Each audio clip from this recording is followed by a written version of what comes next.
Good morning, everybody. Welcome to my first assembly of this brand new term. Now, we haven't met since before Christmas, and so this is our first assembly together, so I hope that you had a lovely Christmas. Obviously a little bit different to normal our Christmas, but it did mean we got to spend some lovely time with our families. So I hope you all had a great time. Now, this assembly is slightly different for a number of reasons. One of those reasons is because it may not just be St Nick's children that are watching the assembly, but also St John's, because this is our first time of being all together, working together across the two schools. And so welcome if you are seeing me from St John's. It's really nice to meet you. My name is Mrs Bailey, if you don't know me, and I am the Deputy Head at St Nick's. For those of you that already know me, we are getting used to doing these assemblies this way now.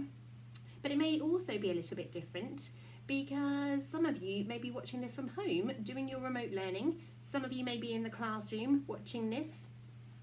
And I, as you probably can tell, am sat in my son's bedroom because this was the only place that I could find that was quiet in my house to be able to record this. So it's all a little bit different for us at the moment, isn't it? And this assembly today is about things that are a little bit different and things that maybe are a little bit tricky, but how we can get on with them together and how we can get through them.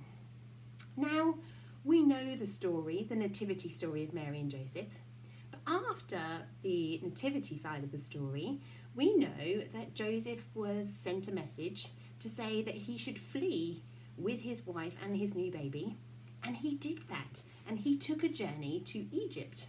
So he went with his wife Mary and their new baby Jesus, and he took them to this new place, Egypt, where they've never been before, where they didn't know anybody, where they didn't speak the same language, and they didn't know where they were going or what to do, and they were scared about what was happening.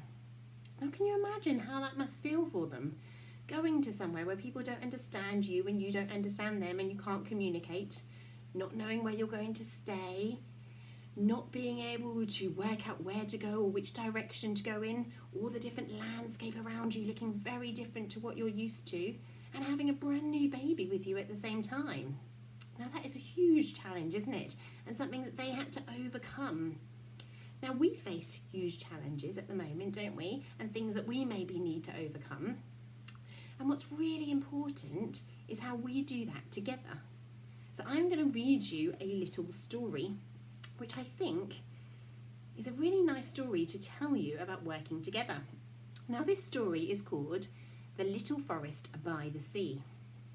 So there was once a little village, and it was separated from the sea by great cliffs and a forest. The forest was the village's best defence against any storms that came in across the sea, that was so ferocious that throughout the region it was only possible to live where the village was. Yet the forest was really in danger a lot of the time because there was a small group of people, and the people in the village used to call them, the horrible people, who came down every night to cut down the trees. And the villagers couldn't do anything to stop these people coming down in the night to cut down the trees. So the villagers had to keep on replacing the trees and planting new trees to keep the forest going. For generations and generations, the tree planters kept on going, and their parents taught the children how to plant, and children from a really, really young age spent lots and lots and lots of their time planting brand new trees. And each family in that village was responsible for a little part of the forest where they had to do their planting. And it had always been that way. And most of the planted trees often didn't survive, because sometimes when you plant something, it doesn't always grow, but the more and more trees they planted made sure that the forest kept on going. But then there was a bit of a misfortune, there was a bit of an accident, and one of the families wasn't able to plant the trees in their certain area of the forest. And so that area of the forest stopped having any planting, and so it started to die and there were no trees there. All of the villagers felt that there was absolutely nothing that they could do. And so they decided they might have to move to another village because they couldn't possibly live here because there wouldn't be a forest to help defend them against the sea. But then one of the young men said, "I'm not going to go," he said. "I am going to find a way to try and overcome this. and I'm going to try and plant in that area. Everybody knew that one person was not capable of looking after a whole planting area on their own, but they decided that actually they would accept the man's proposal and they would see what would happen. So the young man started to ask people if they would help him to replant the trees.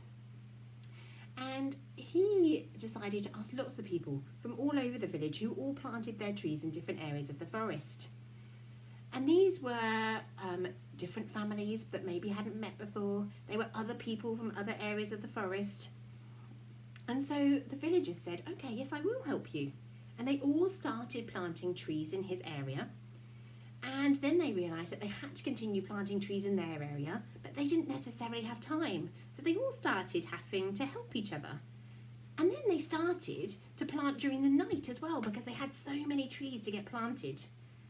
And while they were planting during the night, the mean people, or the horrible people that they felt were chopping down the trees, they met them during the night.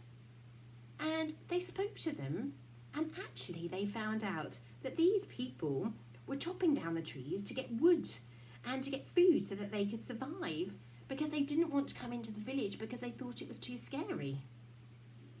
Now, the villagers knew that these people obviously needed wood and food, so they invited them into their village and said, well, come and live with us instead and help us plant the trees, and we will share with you our wood and our food and our water that we have. So every day, more and more people came to help plant the trees. And soon, the village was full, and everybody was so happy, and their forest got bigger and bigger, and it provided more and more protection from the sea. And they would never have known that unless they'd had that opportunity, unless they'd thought that they had been in a situation which was really hard and really tough for them, but someone was able to stand up and say, actually, if we work together, we can solve this.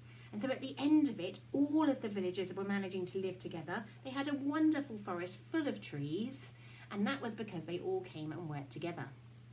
Now that is what we need to do, isn't it, in this situation? And that is what Mary and Joseph had to do. They had to work together because they were in a new situation. And that's just like us. We're in a different situation, but actually if we work together, we can make the best of it. So over the last few days, your teachers have all been working together so hard to make sure that you have remote learning in place and to make sure you have everything that you need. And now it's your turn to do that too, isn't it? So it's your turn to work hard on your remote learning, to work hard with your family, as all being together in a lockdown situation can be really tricky at times, can't it? So it's for all of us to take that and think, what could I do to really help people at this time? So it's about being kind with your family at home, isn't it? It's about trying our best and saying nice things to each other. It's about trying your best with the work that you're doing, having a go, seeing if you can do it, and remembering that we're all in it together and we're all working on this together, and that we all want to be happy. And so the happier that you can be, the happier that your families will be, and then we can all enjoy this time together. Right, let's close our eyes for a prayer. Dear God, thank you for being there to support us during this challenging time, for reminding us of everything that we have around us, the support of our families and our friends, the support of everybody in our community, for reminding us that it's down to us to provide those things to others, to look out for others and to support each other, others, and to work together as a team. Amen. Right, I hope you go and have a fantastic day. So whether you are at home remote learning or you are in school, have a great time, and I will see you again for an assembly next week.